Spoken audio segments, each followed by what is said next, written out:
Assalamualaikum warahmatullahi wabarakatuh. Saya Rinda Daniari ingin mempresentasikan tentang perkembangan memori. Di pembahasan kali ini saya akan membahas tentang perkembangan memori, pengertian memori, jenis-jenis memori, dan caca memori. Pada awal 1940-an, kebanyakan teknologi memori diizinkan kapasitas beberapa byte.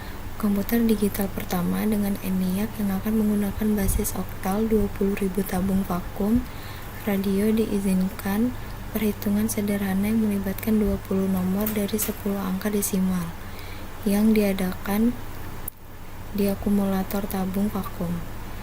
Berikutnya adalah bahwa kemajuan dalam memori komputer adalah dengan delay line memori akustik yang dikembangkan oleh J. Presper Eckert pada awal 1940-an.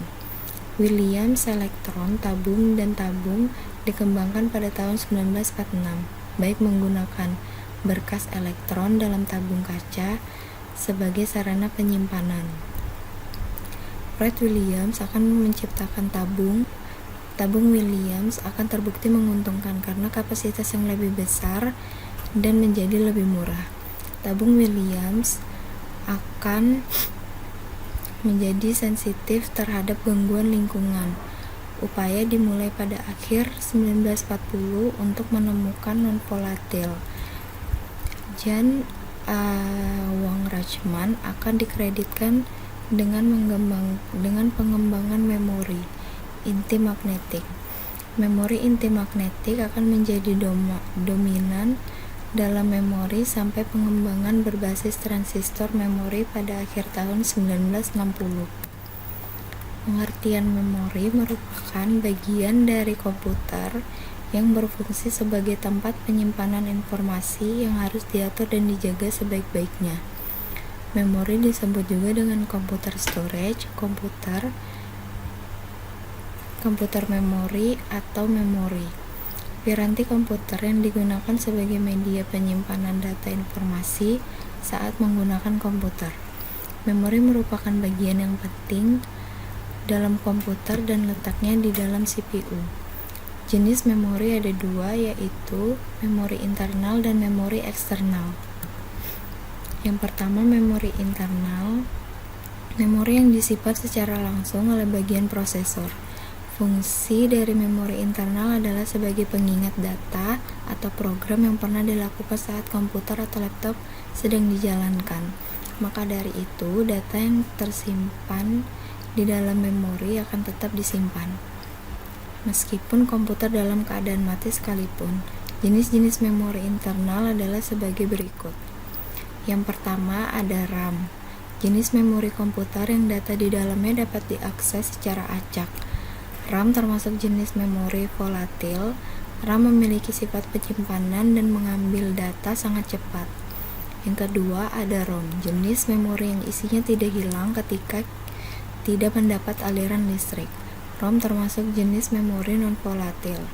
ROM mempunyai fungsi utama untuk input dan output data, serta memegang kendali atas program perangkat lunak. Dan yang kedua ada memori eksternal. Memori eksternal adalah memori yang fungsinya sebagai perangkat tambahan atau pendukung dari komputer. Fungsi dari memori eksternal ini adalah sebagai penunjang untuk membuka software aplikasi maupun file-file yang ada di dalam komputer. Yang termasuk ke dalam memori internal adalah yang pertama ada floppy disk atau disket. Adalah sebuah media penyimpanan magnetis tipis dan fleksibel yang disegel dalam sebuah plastik berbentuk persegi atau persegi panjang. Ini merupakan salah satu memori yang digunakan pada masa lalu. Sekarang kita tidak akan menjumpai disket pada toko-toko karena disket hanya mempunyai penyimpanan yang sangat kecil, yaitu 1,44 MB. Yang kedua ada hard disk. Hard disk adalah sebuah komponen perangkat keras yang menyimpan data sekunder dan berisi piringan magnetis dengan kapasitas besar. Hard disk diciptakan pertama kali oleh insinyur IBM, Reynold Johnson, pada tahun 1952. Harddisk pertama dengan kecepatan rotasinya mencapai 1200 rpm dengan kapasitas penyimpanan 5 MB. Harddisk zaman sekarang dengan kapasitas 750 GB. Pada tahun 2003 lalu, kapasitas harddisk yang beredar di pasaran berkisar antara 20 sampai dengan 40 GB. Dalam perkembangannya, kini cakram keras secara fisik menjadi semakin tipis dan kecil, namun memiliki daya tampung data yang sangat besar. Cakram keras ini juga tidak hanya dapat terpasang di dalam perangkat internal, tetapi juga dapat dipasang di luar perangkat eksternal dengan menggunakan kabel USB atau Firewire. Yang ketiga, ada flash disk. Flash disk adalah media penyimpanan data eksternal yang dapat dihubungkan pada port USB dan mampu menyimpan berbagai format data seperti file Word, foto, video, dan yang lainnya. Selain itu, flash disk sangat efisien untuk dibawa kemana-mana karena bentuknya yang kecil.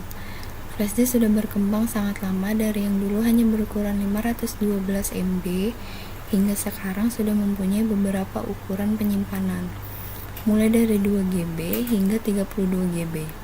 Ada juga flash disk yang berukuran 1 TB atau 1000 GB. Dan yang terakhir ada SSD, adalah perangkat penyimpanan data yang menggunakan serangkaian IC sebagai memori yang digunakan untuk menyimpan data atau informasi. Perangkat SSD menamakan chip memori berbasis silikon sebagai media penyimpanan untuk menulis dan membaca data persisten. SSD juga dikenal sebagai flash drive atau kartu flash, dimasukkan ke dalam slot di komputer server, disebut sebagai penyimpanan flash server side atau sebagai bagian dari sistem penyimpanan berbagai flash. Cache memori adalah static random access memory berkecepatan tinggi yang dapat diakses oleh mikroprosesor komputer lebih cepat daripada yang dapat mengakses random access memory. Dalam organisasi komputer, memori utama lebih besar kapasitasnya namun lambat operasinya, sedangkan cache memori berukuran kecil namun lebih cepat. Cache memori berisi salinan memori utama. Sekian presentasi saya kali ini. Terima kasih. Assalamualaikum warahmatullahi wabarakatuh.